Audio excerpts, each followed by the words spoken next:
عائشہ صدیقہ رضی اللہ تعالیٰ عنہ فرماتی ہیں گھر میں بیٹھے بیٹھے نا ایک دن حضور کمال آج طبیعت شاش بشاش تھی، آج غم امت میں اس طرح پریشان نہیں تھے. کریم فرمانے لگے عائشہ ایک بات کروں تیرے ساتھ؟ یا رسول اللہ کریں. فرمایا جب تم خوش ہوتی ہو مجھ سے تب بھی مجھے پتہ چل جاتا ہے، اور جب تمہارے دل میں میرے لیے کوئی بات ہوتی ہے پھر بھی پتہ چل جاتا ہے. کہتے ہیں میں نے فٹافٹ عرض کی حضور مجھے میری ماں روئے میں اور آپ سے ناراض. فرمایا بتاؤں پھر؟ میں پھر بتاؤں؟ کہو تو راز حیات کہہ دوں، آج حقیقت کائنات کہہ دوں، وہ بات کہہ دوں جو پتھروں کے دلوں کو بھی پاش پاش کر دے. کہوں بات یا رسول اللہ فرمائیے. حضور فرمانے لگے کبھی کبھی قسم اٹھاتی ہو؟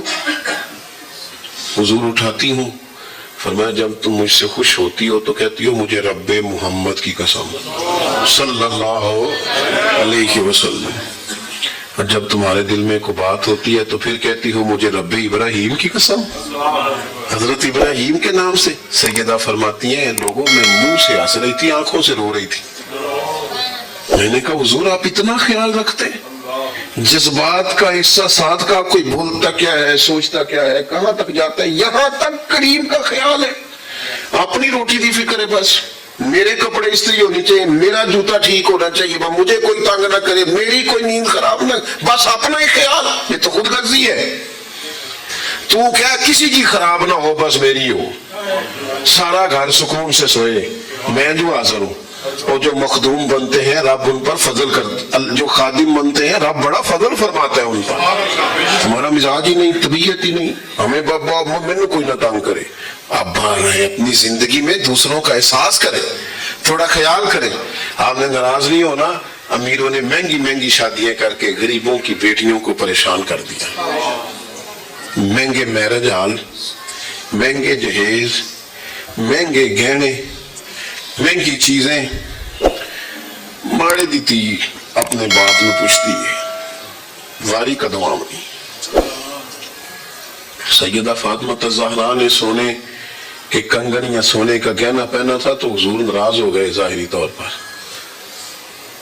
فرمایا فاطمہ بھی سونا پہنے گی تو غریبوں کی بیٹیاں نمونہ عمل کسے بنائیں؟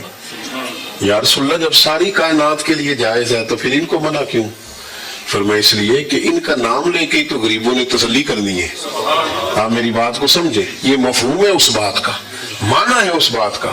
لہذا تھوڑا سا نا شریعت صرف فوتگی والے ٹائم میں یاد آئے، شادی والے ٹائم بھی یاد آئے.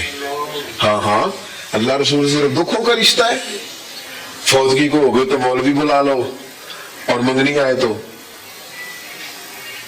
کول والے دن نعت خاں بلاؤ، اور جب مہندی والا دن ہو تو پھر دکھوں کا رشتہ رب رسول سے، اور سکھوں کا ٹائم آئے تو جو مرضی آئے. یہ انداز ٹھیک نہیں ہے. آپ میری بات کو سمجھیں. اس لیے دین مکمل ہے. ہر دین کے جز پر عمل کرو اور دین کو نافذ کرو. اصل کسی بندے کے دیندار ہونے کا پتہ ہی تب چلتا ہے جب اس کے گھر میں شادی ہوتی ہے، تبھی تو پتہ چلتا ہے کتنا دیندار ہے. ورنہ مسجد میں تو سارے دیندار ہوتے ہیں، نماز کے ٹائم تو سارے دیندار ہیں. پتہ ہی تب چلتا ہے جب بیٹے کی شادی کرتا ہے، تب اندازہ ہوتا ہے. حاجی صاحب وہ حاجی صاحب وہ منڈیاں نے مہندی والے دن بڑا شور کیتا، کہتے میں ڈیرے تے سا.